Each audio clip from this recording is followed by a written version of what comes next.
everything I was creating was focused on what I thought people wanted to see instead of what I wanted to create. And I got so addicted to your engagement and the admiration and the affirmation, the validation. All of that stuff made me feel worthwhile for the first time in my life after feeling like a loser. However, from there, each post that I hit publish on, it turned me into this social media junkie, and I was always fiending for a dopamine hit.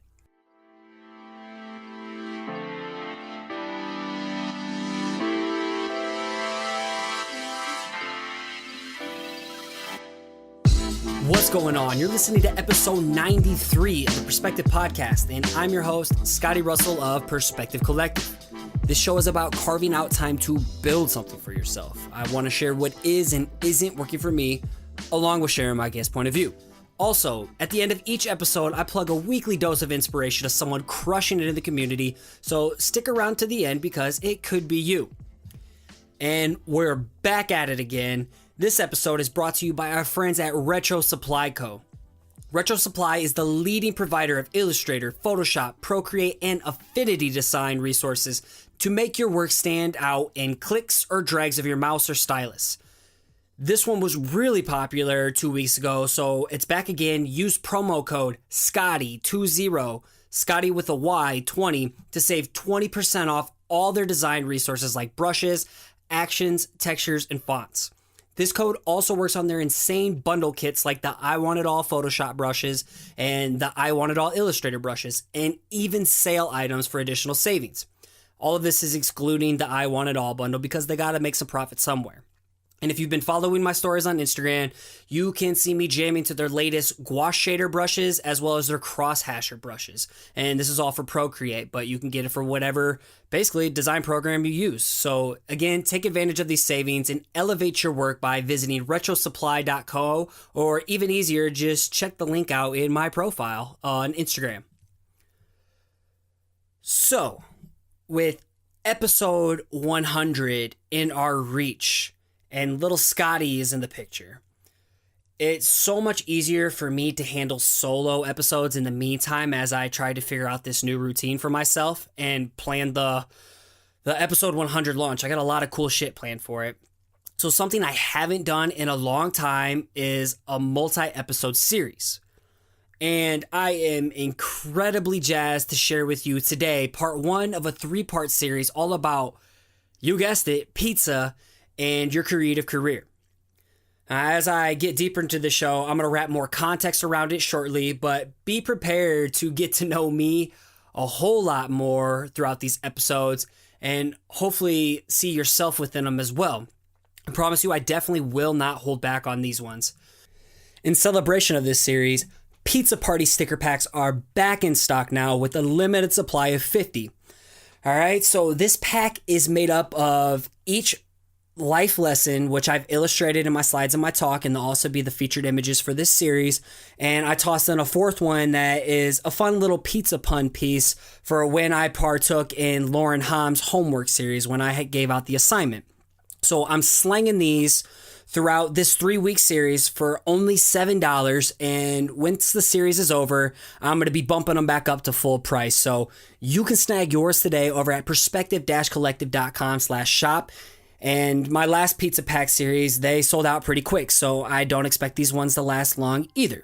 You can find the show notes to this episode in a blog SEO friendly format at perspective-collective.com/93. And if you're digging what you hear today, consider supporting the show by sharing the show on social media and subscribing and leaving a ratings and review over on Apple Podcasts. I sadly can only read US reviews, so international listeners, listen up. Please screenshot your reviews and send them to me by email at scotty@perspective-collective.com or Facebook message or Instagram message, whatever's easiest for you. That way I can show you some love in the outro. Let's get into the show.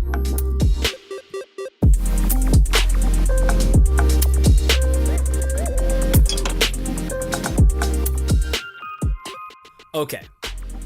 You know when you leave pizza out for way too long and it gets crusty, hard, and stale. Yeah, that's how I feel about giving the same talk or speech year after year. For me, I am forever in the constant pursuit of finding my voice, my style, and my craft.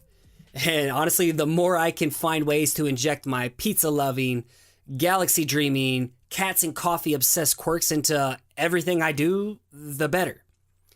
So going into 2018, I had to bake up an idea for a new and different talk, something that was a little bit more different, experimental, that wasn't so safe like my previous talks the years before. And after spending hours upon hours of writing, editing, practicing, and designing slides, my 3 life lessons learned from loving pizza talk was born right in time for my AIGA Thrive talk, which would have been like late February. So since February, I've served this cheesy topic to a buffet of like 10 different audiences. And some of these audiences have been dishing it out at conferences for those looking to elevate their side hobbies and projects into creative careers. I've shared it to a whole student body of savage and curious 8th graders. And shout out to my Bunger Middle School Wolfpack. Holla. I've also presented this talk online to a hungry class of college seniors ready to get their feet wet in their creative careers. And furthermore, I've shared it in front of business-savvy entrepreneurs who often lose sight of having a creative edge. Each time I share this topic, though, it gets tweaked to cater to that audience because no audience is the same. My favorite audience, though, is, can you guess it? It's you, the listener. I feel you and I share a one-of-a-kind BFF bracelet bond, and I believe you'll relate most to the topics in this series that I'm going to share with you. If you struggle finding your groove or which path to take in your creative career, then this series is for you. Do you constantly wrestle with self-doubt and comparison? If so, this series is for you. And do you love eating pizza and appreciate pizza illustrations? Well, this is most definitely for you. So without a doubt, I'm not going to lie, there are some strategic factors for me converting this talk that I made earlier this year into a podcast series. The first is it allows me to give podcast listeners a chance to hear this talk, as most of you will never get to hear me give this in person. The second is it's going to allow me to attract more speaking gigs. And if you're listening right now and you want me to come speak for you, feel free to hit me up. And the third reason strategically is that I'm putting this out into the universe in hopes of turning this topic into an illustrated book. Like, that is one of my biggest goals in my life, is to get into books. My real intention is more simple. My goal is to deliver a cheesy yet well-crafted message that hypes you up and prepares you to face the adversity that comes with pursuing your creative potential. So today, we're treating this series like old school Friday nights, where you'd order a pizza and watch family-friendly TGIF TV. So get cozy, as we're gonna build a bridge between creativity and pizza with the following 3 life lessons. So number 1 is about understanding that you are not pizza. Number 2, learn to take life one slice at a time. And then 3 is all about learning to love the crust. However, for today, we're devouring lesson number 1. So please clean up your crumbs as we proceed.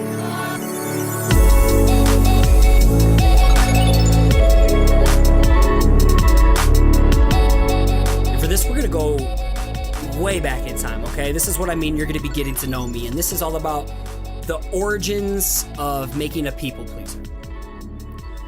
So for me, growing up, life wasn't always sunshine and rainbows.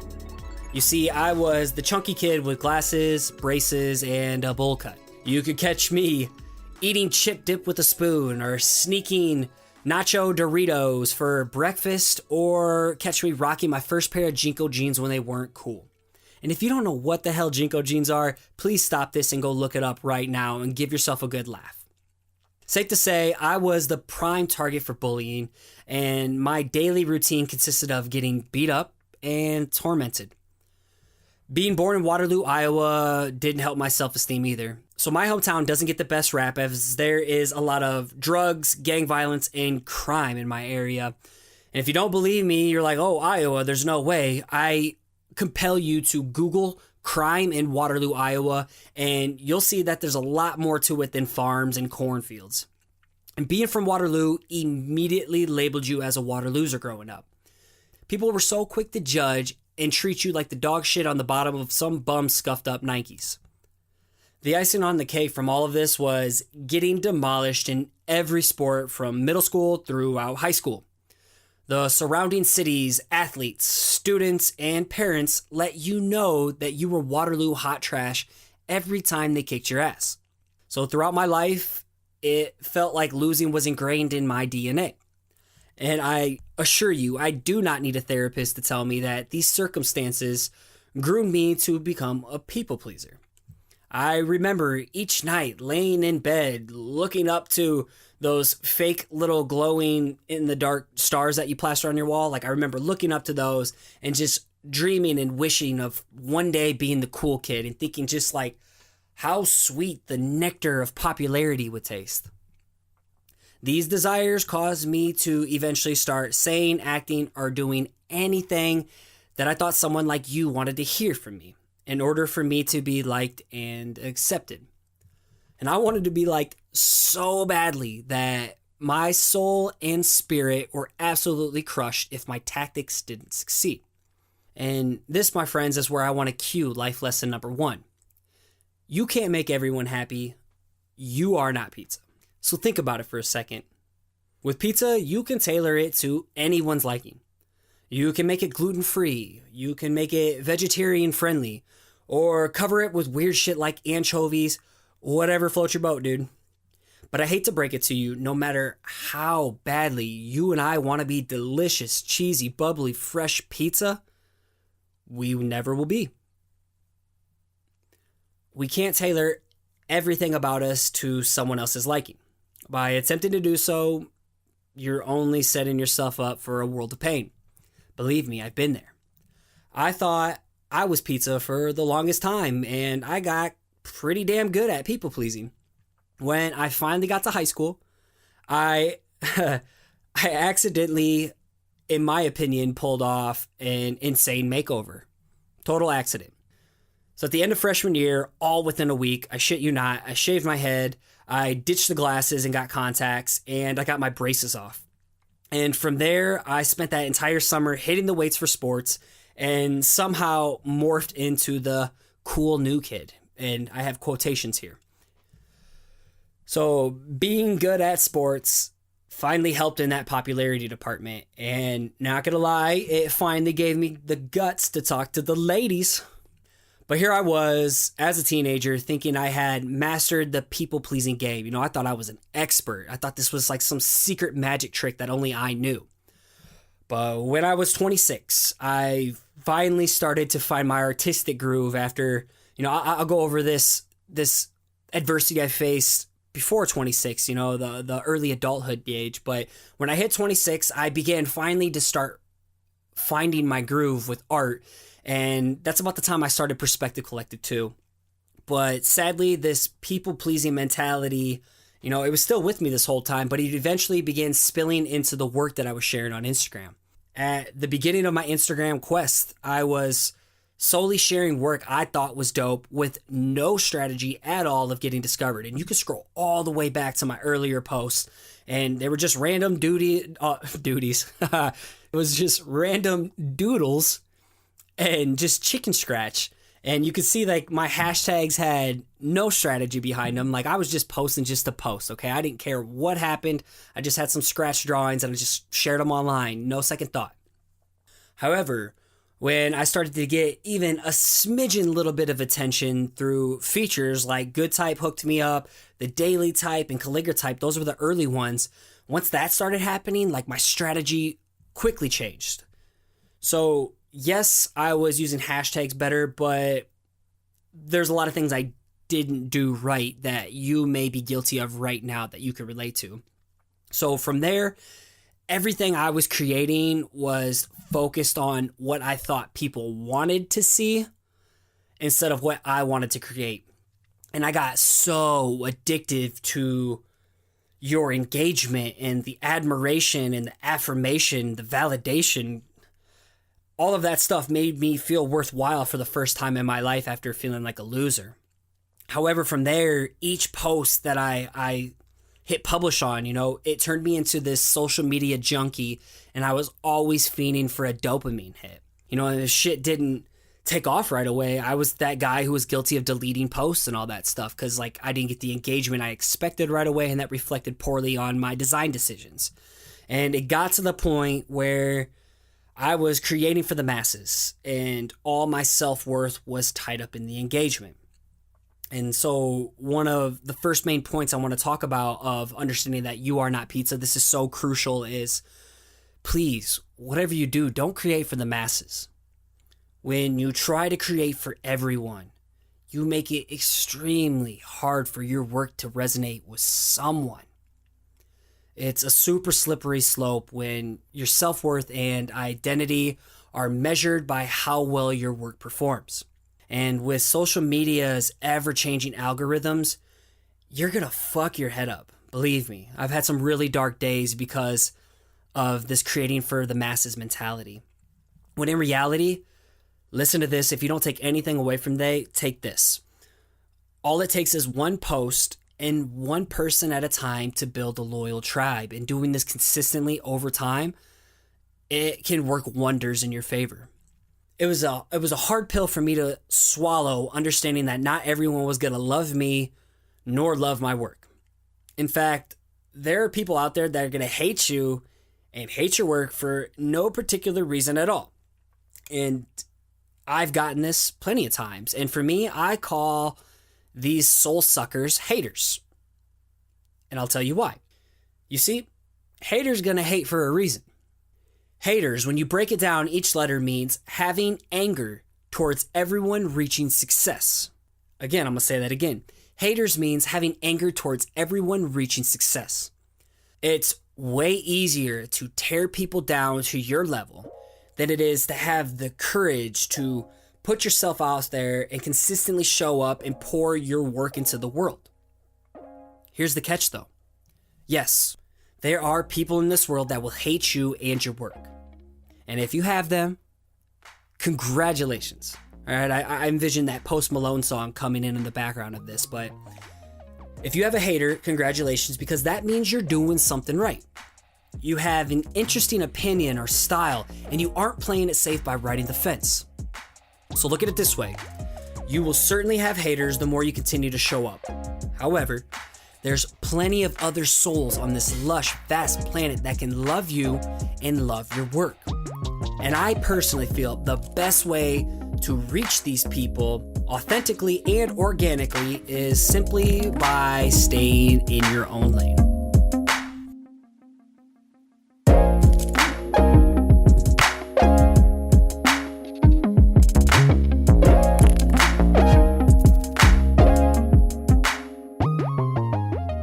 So this is the second sub-point of this talk, but it's all about staying in your own lane. So back in episode 35 of the podcast, I literally made an episode all about this topic. So essentially it means creating work that is true to yourself and that you think is dope. It's far too easy to swerve into someone else's lane and bite their style. It's tempting to follow the flow of traffic and jump on the latest trend. But this is how things get way too saturated and dull. Just scroll on Instagram for a little bit and you're going to see a ton of the same shit. Everybody's recycling everybody else's work. But I get it. You see others succeeding and you want to ride their bumpers to bask in that glory. For me, I am a firm believer. This is a repeating topic I like to talk about, but I'm a firm believer in the law of attraction and the concept of like attracts like. So what do I mean by that? The more you continue to consistently show up and pour your heart, your soul, your DNA, your experiences, and your stories into your work, the more like-minded people you're eventually going to attract to your tribe. Okay? One post, one person at a time. Do not forget that. Because over time, people will eventually have this connection to you. They're not only just going to vibe to your work, but they're also going to care about who you are as a human being because they feel like they know you, okay? There's some type of connection. And when you continue to stay in your own lane, I feel eventually you're going to end up navigating to what I call the sweet spot. So what are your weird quirks or qualms that make you different and unique? What are those stories you have that others can relate to? Anyone can rip your style, but no one can rip your voice and delivery. When you stay in your own lane, you begin to navigate towards finding your sweet spot, or in my pizza terms, I call this the secret sauce. So later on in a future episode, especially if you're hearing this now and you want to hear more on this topic, please reach out and let me know. But in a future episode, I would love to dive deeper into this topic of finding your sweet spot, and I'm going to touch on it real quick. So your sweet spot or your secret sauce is the intersection of three areas. Picture a Venn diagram here, but with three overlapping circles. So the first circle is all about finding your greatest strength. So what comes naturally to you? What is that gift? What can you just do off the top of your head that just comes so naturally that, you don't even see it as one of your strengths? What is it that somebody else wishes they could do that you can just do easily? That's your greatest strength. Next, in the second circle, what lights you up? Essentially, what are you most passionate about? What can you just get lost in the sauce and zone out for hours and you look up like, holy shit, time just flew by? That's your passion. And finally, your niche, whatever you want to talk it. But for me, this is all about finding a market. Where is there a need for what you have to offer in this world? So if you can lock down all three of those, then my friend, that's the secret sauce, that's the sweet spot, and you're putting yourself in a position to have a killer creative career. But as simple as it sounds to achieve your sweet spot, it's even easier to get wrapped up in other people's pursuits. And this is something I like to call the comparison trap. We're all guilty of it, whether we admit it or not, and it's something I fall victim to often, all the time. So comparison breeds this toxic environment for your inner critic to run rampant. So if you're Dr. Jekyll on the daily, the inner critic within you is Mr. Hyde. His sole focus is to convince you are insignificant and not doing enough, especially compared to someone you envy. We get so caught up in our envy that we become blind to the fact that we have something that someone else desires of us. So I'm a small town Iowa dude who dug himself a pretty large hole with private student loan debt. I always keep it super transparent with you. I also spend 40 hours a week working in a cubicle. I'm extremely hard on myself at times, and I tend to hold these things against me, and it makes me not think very highly or think that, I'm doing something worthwhile in my life. And when I fall most victim to comparison is when I compare myself to my colleagues who owe zero student loan debt and always seem to be traveling, like my homie Eric Friedenson of FDOT. He's been on the show before. Or I often compare myself to people with a massive following with a drool-worthy select client list, and I think of someone like Gemma O'Brien, Mrs. Eves on Instagram. Next, I think of people who do have a day job, but maybe they work remote, or maybe they're just freelance full-time, especially at a young age, and I think of my homie Scott Biersack of You Being Fire. These are colleagues of mine that I can't help but compare myself to on the daily, but it's just dumb of me. Honestly, it's dumb. It's stupid. But I'm human just like you, and I can't help but crave time freedom and financial freedom. And yes, I'm extremely guilty and ignorant about the things I've accomplished that maybe someone like you wishes they could do too. I got a podcast. I know there's other people that wish they had a podcast, but at times I just overlook these things and I just desire what someone else has. But when I actually stop and think about it, I've worked extremely hard and accomplished some pretty cool shit over my last 4 years of starting and running Perspective Collective. And there's been so much to be thankful for. And I believe, hopefully, that I'm leaving something behind, which my son, little Scotty, little Dougie Fresh, little Trace, little Scotty the Third, whatever I'm going to call him on that day, I'm hoping I leave behind something that this little dude can take pride in and be like, damn, that's my dad. Okay, my dad left a legacy. Like, that fires me up and brings so much motivation to me. You have no idea how cool that is in my mind. Like, I could choke up talking about that. Like, that's just a trip. I never thought I would say that. Honestly, I hope you can see the awesome in yourself as well. Whew. All right, so if you need some ammo to attack your inner Mr. Hyde, here are 2 ways to fight back against your comparison trap. So number 1, first way to fight back against comparison trap is put on your blinders. If you're like me, it's hard not to get wrapped up in what someone else is doing. And we often put too much focus on things that are outside of our control. So putting on your blinders means doubling down and getting laser focused on things within your circle of influence. Things like work ethic, time management, strategy and self-marketing, kindness and compassion, persistency and grit. These are all things that you can control and kick ass in right now. The more you disconnect from caring about what others are doing, the easier it is to plug into the big things moving within your bubble. The second way to fight back is all about celebrating others. When you scroll or swipe and you happen to land on someone's work that, makes that inner Mr. Hyde stir the pot, give this a try. So instead of filling yourself up with envy, how about you show love, spread love, and share that person's work with your following, whether it's 5 people, 50 people, 500 or 5,000 or 50,000. It doesn't matter. Share that shit. Show some love, spread that love, share their work. So instead of self-destructing and being like, fuck it, I want to quit and throw this lettering piece or illustration in the trash, or scrap that artboard in Procreate, Photoshop, or Illustrator, I want to encourage you to do the exact opposite and celebrate that person. Design Twitter is a real thing. There's a lot of drama with designers attacking other designers over the pettiest shit. It's literally assaulting your own family. There's enough negativity in this world. Be a part of the solution instead of the problem.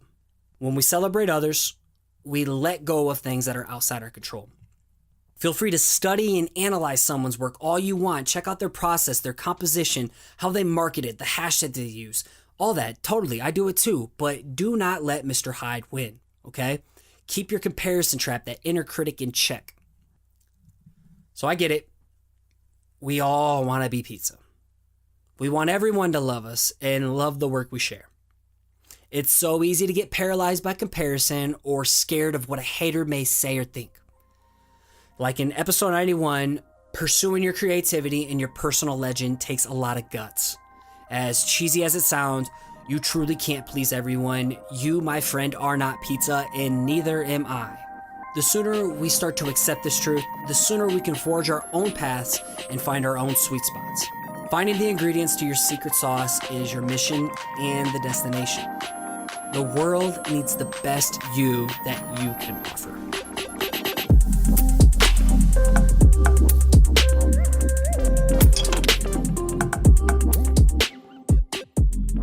Okay, I hope you dig this. This is something different. Again, this is just the first part of a 3-part series of a talk I gave earlier this year multiple times, and now I want to break it down for people like you. In case you never get to hear me speak, now you get to know kind of what a talk would be built around. Usually this is like, I've given this talk like a 45-minute version, I've given a 30-minute version, a 15-minute version, a 25-minute version, even a 20-minute version. So I've given this so many different times, but this is like the long, extended 45-minute to an hour version. So next week's life lesson number 2 is all about taking life one slice at a time. We're going to be serving up a hefty portion of daily grinds and marathon mindsets. It is going to be awesome. It's going to be dope. It's going to be hella cheesy, and I hope you dig it. Remember, there's also pizza party sticker packs, again, at perspective-collective.com/shop. If you want to jump on these, it's a limited supply of 50, and each sticker in there is one of the illustrations from each main point of this talk, along with a 4th one that's just fun and dope. So don't miss out on those. I'll announce it next week as well. Moving on to this week's dose of inspiration, and this one goes out to Josh Sullivan of Fried Design Co. Fried as in fried chicken, fried ice cream, fried Oreos, all that nasty fair food shit. So Josh has a bright, playful, yet edgy style to his illustrations and branding work. He does a killer job of implementing type and lettering into the mix. What stands out most to me is his taco and skull related artwork.